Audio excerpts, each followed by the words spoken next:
memiliki hunian tersebut hanya modal 30% tersebut. Ya tentu dia harus jeli bahwa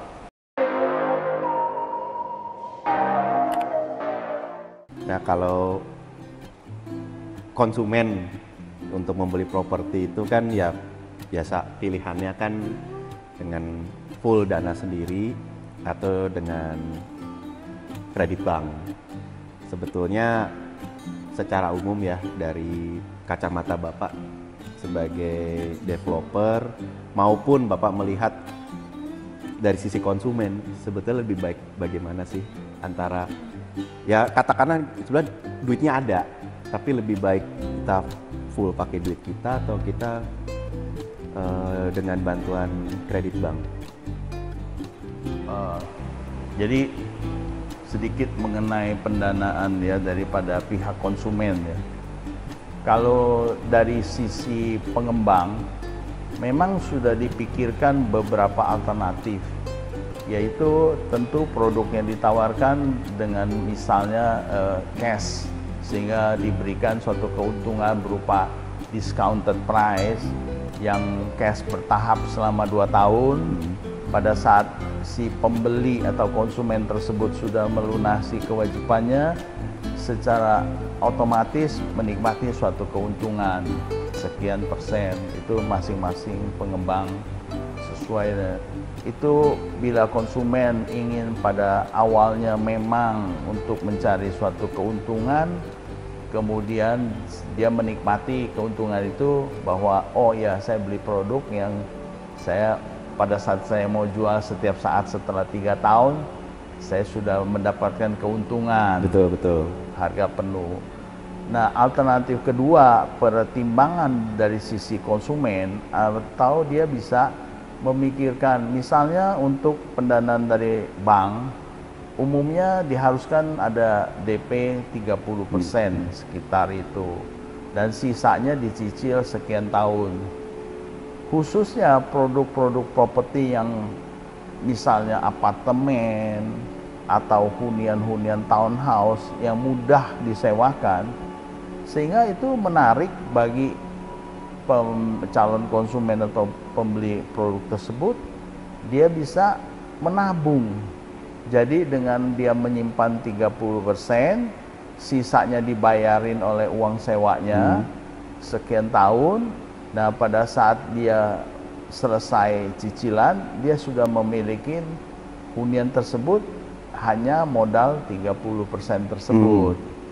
Ya, tentu dia harus jeli bahwa produk yang dipilih itu menarik bagi calon pembeli, konsumen yang melihat suatu jangka panjang minimum 5 tahun ke depan sampai 10 tahun itu masyarakat lingkungan tuh layak untuk disewakan dan transportasinya memadai, sehingga dia melihat oh ya, ini masa depannya untuk hunian tersebut akan menjadi suatu hunian yang disukai oleh para generasi yang masih bekerja aktif, sehingga mereka mau menyewa produk tersebut. Itulah pendanaan yang tipe semi investor dan pemilik itu mungkin pemilik rumah kedua. Tapi untuk pemilik rumah pertama, misalnya kita konsumen, itu biasanya juga dimudahkan oleh developer dengan misalnya dia memberikan suatu cash, dia jadi DP-nya bisa dibayar secara bertahap, kemudian dibebaskan biaya-biaya transaksinya, sehingga orang dengan gaji tertentu dengan mudah dalam 2 tahun dia bisa memiliki suatu hunian yang layak untuk dia tempatin 5-10 tahun ke depan. Jadi menurut saya pertimbangan itu 2 sisi. Kebutuhan dari konsumen itu sendiri dan juga dari developernya. Developer dengan demikian maka produk-produk yang dipasarkan saling menguntungkan. Jadi dari segi pendanaan konsumen, wah enak juga saya dengan bertahap, dengan simpanan yang terbatas, tapi dengan ditambah oleh gajinya dia bisa menyelesaikan DP-nya dan selanjutnya dia bisa bagi entah sekian tahun berapa, sesuai dengan kemampuan dia bisa memiliki rumah tersebut dengan tidak terbebani gitu. Iya betul. Tapi dengan dana yang sama, ya ini seringkali itu ada pemikiran, daripada beli satu properti, mungkin bisa langsung kebeli ya dengan cash keras langsung bisa lunas dengan cepat lah gitu. Daripada seperti itu lebih baik dibantu dengan perbankan, dapatnya nggak cuma satu, tapi bisa dapat mungkin 3 atau 4 sekaligus gitu. Jadi istilahnya dengan modal yang sama gitu ya. Ya memang itu dari sisi pembeli banyak pilihan. Tentunya apalagi orang biasa lakukan pilihan tersebut dari unit-unit ruko. Ya ruko kalau diberikan fasilitas yang memadai, orang tertarik. Karena ruko itu nilai tambahnya jauh lebih besar daripada unit hunian. Betul, ya. Dan di samping apabila dimudahkan DP-nya, kemudian dia punya cicilannya bisa dengan ditutup dengan uang sewa, sehingga ruko biasanya menjadi satu rebutan. Jadi orang pikir, ya kalau saya butuh, saya bisa usaha. Kalau saya sewakan, saya ada profit ya, dan juga saya punya toko supaya udah terkenal dulu, ramai dulu. Nah nanti pada saat saya mau usaha misalnya setelah sekian tahun, tempatnya sudah bisa baik untuk usaha apapun yang dilakukan. Apalagi ruko di jalan besar, terus ditambah lagi dengan katakanlah sekarang kan banyak minimarket menjamur gitu ya, lokasi strategis di jalan besar, yaitu kita mau ambil franchise minimarket sendiri atau mungkin orang lain yang mau sewa buat jadi minimarket gitu ya. Nah makanya sekarang pengembang banyak yang juga memilih misalnya kombinasi antara hunian apartemen dengan unit-unit usaha. Dan biasanya usahanya dibuat sudah tidak besar. Dalam arti kata pengertian kita kan satu ruko kan ukuran 5x17. Sekarang sering ada tawarkan antara ruangannya mungkin 3,5x7 dan seterusnya, di bawah kondisi di bawah satuan dari apartemen, sehingga menjadi satu pilihan bagi konsumen yang dia beli invest kemudian disewakan dan mudah. Orang kalau usahanya sekarang dia nggak perlu lagi kayak zaman dulu kalau untuk office kan komputer besar, apa sekarang kan laptop, dan juga sekarang lagi tren ini usaha yang masaknya di tempat lain atau sedikit saja dia bisa take away gitu loh. Ada sebutannya itu yang saya cloud kitchen ya. Iya, cloud kitchen itu, sehingga itu menjadi pilihan-pilihan jenis usaha yang banyak dilakukan sekarang. Berpikirnya tidak konvensional lagi seperti dulu. Tempat usaha tuh ya untuk itu saja gitu ya. Sekarang bisa macam-macam kemungkinannya. Ya, saya sudah lihat beberapa pengembang melakukan itu. Jadi orang dulu kan restoran harus begini, harus memenuhi syarat segala macam. Sekarang udah disiapkan jadi unit-unit kecil untuk mereka yang Bapak sebut itu kitchen cloud gitu. Kitchen itu ya. Ya, itu dan saya lihat bukan itu saja, banyak sekali jenis usaha yang lain, bahkan untuk servis mobil, untuk mereka sekarang udah ada yang simple, banyakkan datang ke tempat, sehingga mereka hanya membutuhkan suatu unit usaha yang kecil-kecil gitu. Ya, tapi di tempat strategis. Nah, kalau developer ini kan ya sedikit banyak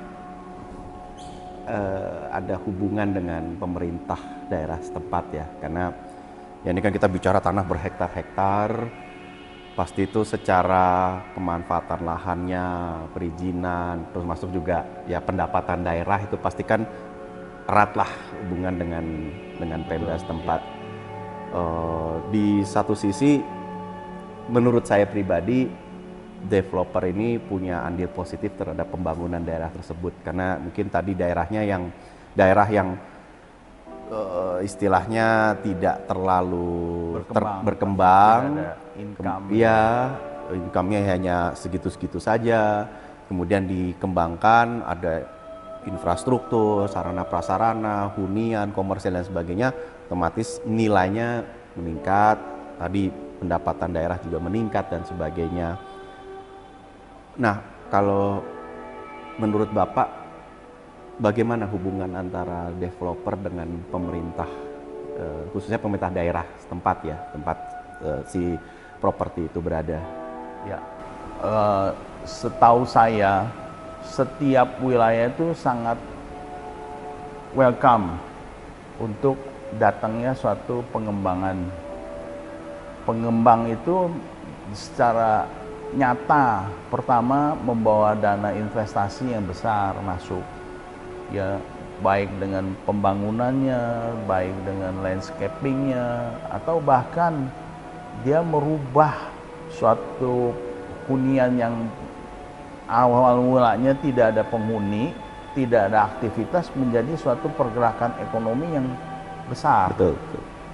Baik dari segi income yang aktif maupun income yang dari pajak itu besar nilainya. Misalnya untuk mulai dari dia berkembang aja, pembangunan sudah datang truk-truk, sudah tentu dia beli pasir dari lingkungan, dan aktivitas manusianya meningkat dan menciptakan lapangan kerja yang cukup besar. Arti kata tergantung juga hunian. Misalnya dia bangun suatu mall, awal mulanya tentu membuat pekerja kasar, ada pekerjaan, nilai uang yang datang ke situ, nilai ekonomisnya melonjak.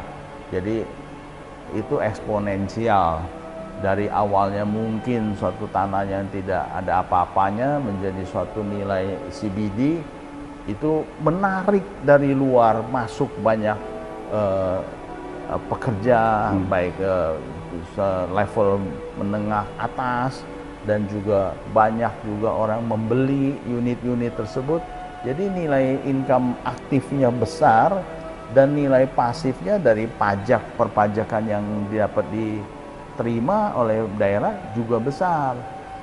Sejak dari titik awal dimulai dibangun, misalnya masuknya angkutan, masuknya material, kemudian kontraktor, supplier, sampai masuknya orang bekerja, kemudian menetap, itu suatu proses merubah strata ekonomi yang tadinya desa atau sejenis tidak ada apa-apanya menjadi satu kota yang boleh bilang sudah mencapai tingkat metropolis. Dan itu tidak bisa diucapkan dari hitung-hitungan.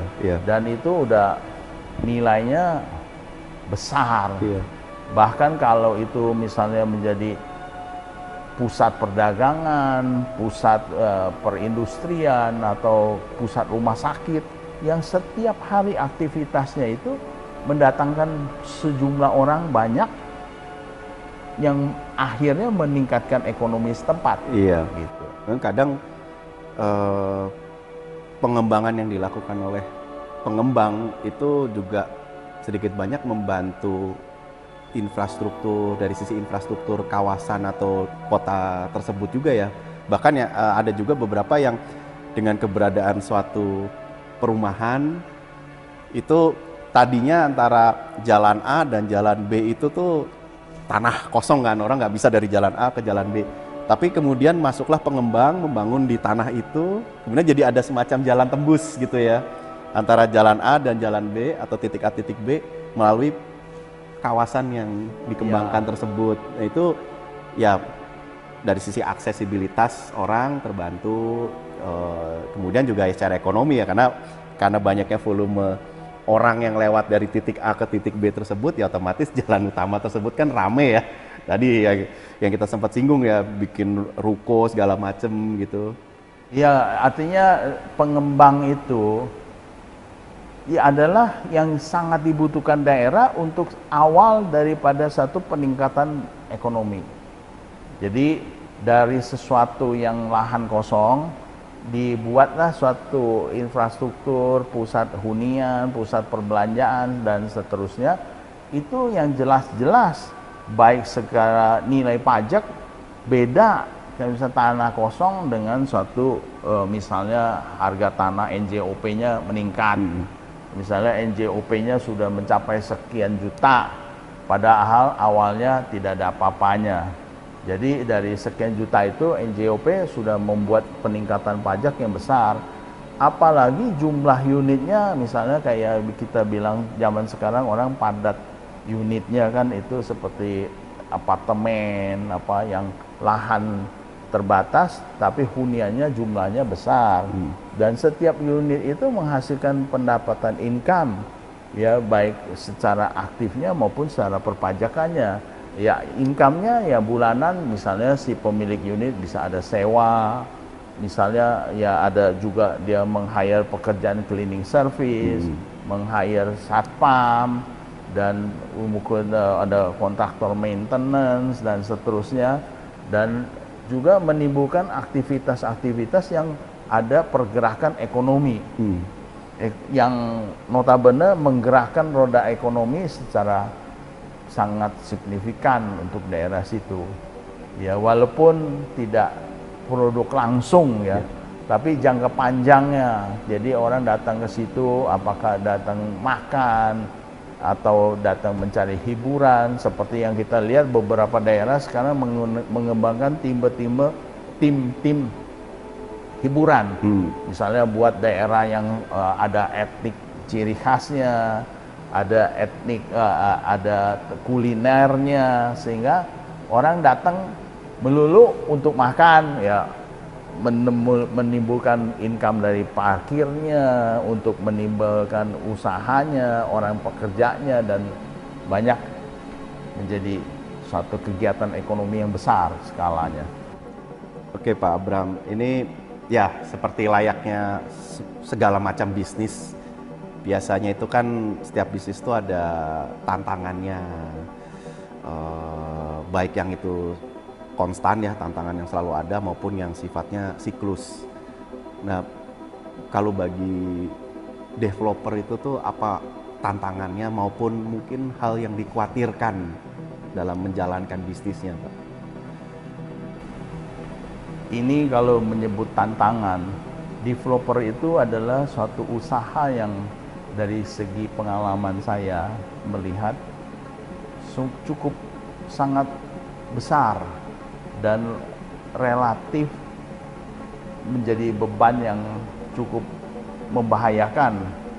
Manakala ada perubahan, misalnya terjadi moneter yang mengakibatkan pembangunan kosnya tiba-tiba melonjak, sementara harga jual kita kepada konsumen kita tidak bisa berubah, ya itu satu. Kedua, bisa juga dari segi perubahan peraturan. Misalnya ada perubahan PPNBM, barang mewah, kemudian besaran pajak, itu semua membuat suatu perilaku daripada konsumen menjadi hati-hati dan tidak berani berbelanja. Dan bisa juga akibat dari suatu yang non pemerintah tapi terkait dengan finance.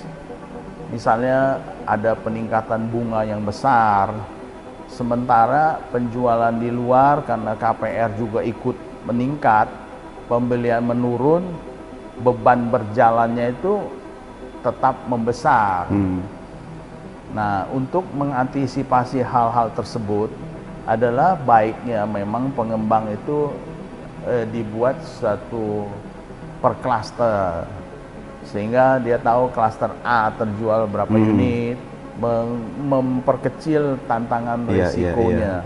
Atau satu apartemen secara tertentu dibatasi jumlah unitnya yang di launching, karena suatu pemasaran seperti apartemen atau suatu shop houses ya, kalau tidak dibatasi itu akan menyita waktu bertahun-tahun, bisa 3 tahun lebih.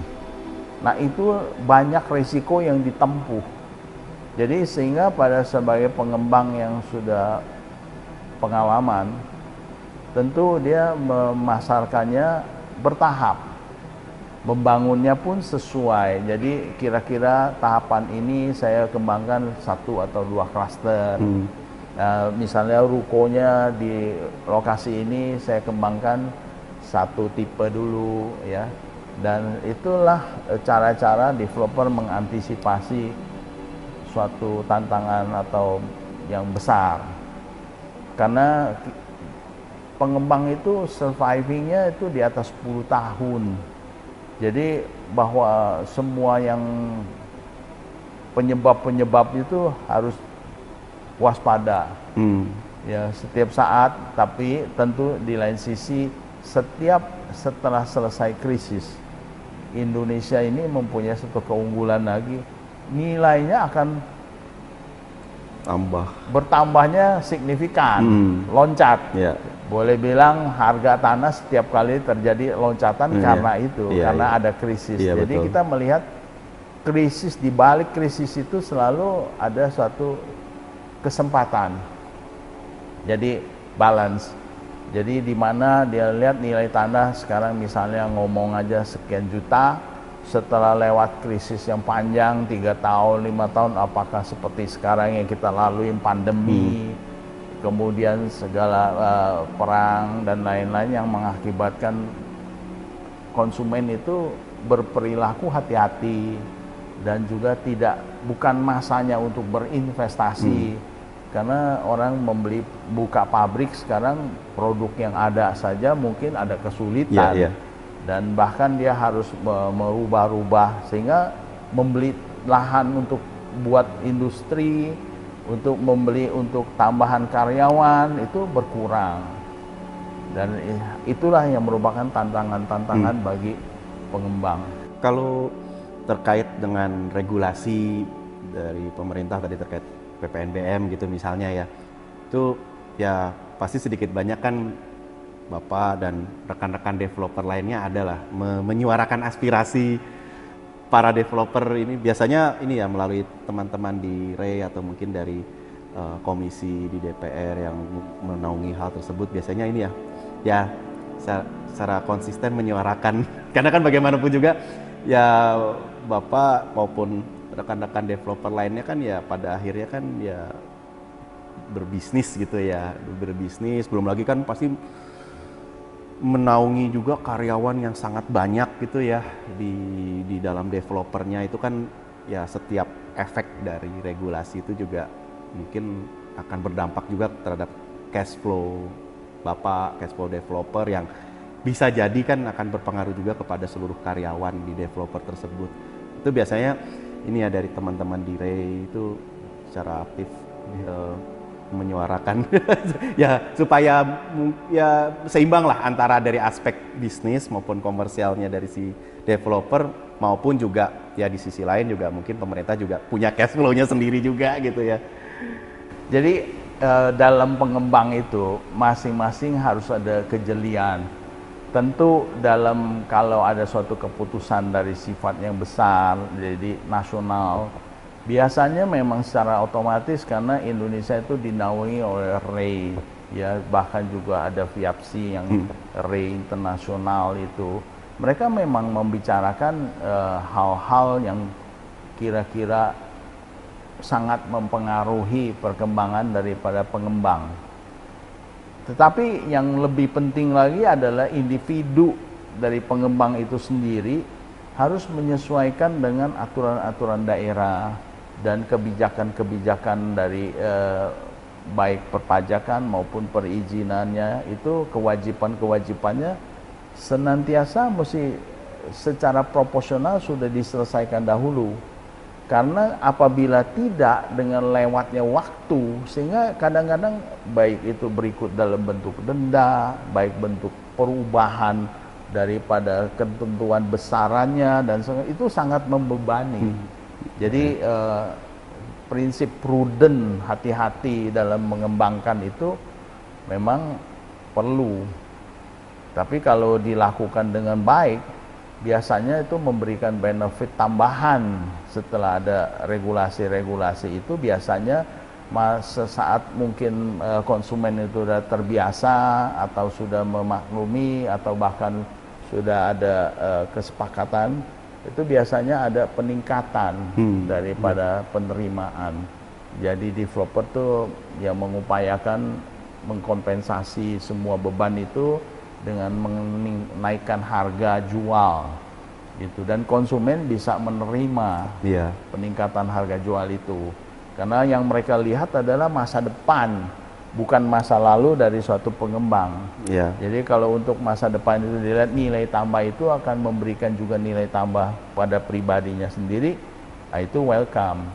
Balik lagi kalau properti itu tidak bisa hanya melihat 1-2 tahun ke depan, tapi benar-benar harus jangka panjang gitu ya. Iya betul, karena sekali lagi saya sampaikan ini, kalau pengembang itu, keuntungan pengembang adalah bahwa dia survivingnya karena bahan baku tanahnya itu besar, sehingga bisa mengabsorb atau mengabsorb semua kenaikan, misalnya kenaikan biaya, kenaikan beban. Kita menilai misalnya tanahnya masih ada 10 hektar, ya 1 meter katakanlah naik 1 juta, itu sudah nilainya sangat besar. Itulah makanya keuntungan sebagai pengembang ada di bahan bakunya. Sayang kalau pengembangnya tidak punya bahan baku, nah itu ya. Oke Pak Abram, sebelum kita sudahi bincang-bincang kita, mungkin ada sedikit wejangan dari Bapak, atau mungkin hal-hal poin yang mungkin tadi kita belum sempat kita bahas, tapi menurut Bapak mungkin bisa menjadi highlight dari sebuah industri pengembang di Indonesia khususnya. Pertama, mungkin tidak berani memberikan wejangan ya, kita sharing aja menurut opini pribadi saya. Silakan, Pak. Untuk sebagai pengembang ataupun related business, misalnya konsultan, kontraktor, mereka akan mengalami suatu masa yang sama seperti pengembang, di mana ada permintaan banyak, artinya kata hunian, permintaan banyak mengenai ruko, tentu banyak juga menimbulkan aktivitas dari konsultan, kontraktor, dan supplier. Jadi menurut saya adalah kebersamaan itu, artinya saling memberikan suatu servis yang memadai, dari arti kata dari penentuan jasa-jasanya itu harus saling win-win, sehingga jangka panjangnya terjalin suatu hubungan erat antara si konsultan dengan pengembang tertentu, dan juga kontraktor dengan pengembang tertentu, begitu juga suppliernya, sehingga satu paket dari pengembangan itu memberikan suatu pelayanan atau memberikan produk kepada konsumen itu harga baik, menarik, dan berkualitas. Itu adalah kerjasama, jadi itu terjalin penting. Karena kalau setiap kali kita mengganti kontraktor, kita tidak tahu kualitas berikutnya seperti apa. Dan juga pada saat kita karena berjangka panjang 5 tahun ke atas, kadang keadaan keuangan kontraktor itu bisa berpengaruh pada kualitas bangunan kita. Jadi kalau kita yang sudah bekerja sama jangka panjang, kita saling jadi menopang. Iya, betul. Ya. Jadi baik si konsultannya juga berkala dia ada pekerjaan baru. Begitu juga menurut saya adalah suatu paket. Itulah yang saya sebut pengembang gitu. Seperti itu, Pak. Cukup gitu ini Pak ya, merangkum ya seluruh hal-hal yang terkait dengan industri pengembang ya. Ya, karena industri pengembang itu adalah lokomotif daripada ekonomi. Tentunya juga di dalam itu butuh kerjasama yang erat ya, antara konsultan, semua jenis konsultan, dari konsultan pemasaran, dari konsultan perencanaan, dari konsultan semua pembangunan, itu semua satu paket. Begitu juga kontraktornya, sehingga betul-betul terjadilah pengembang gitu.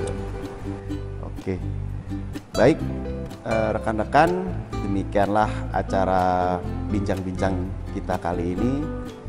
Terima kasih atas Pak Abraham Budiman atas waktunya.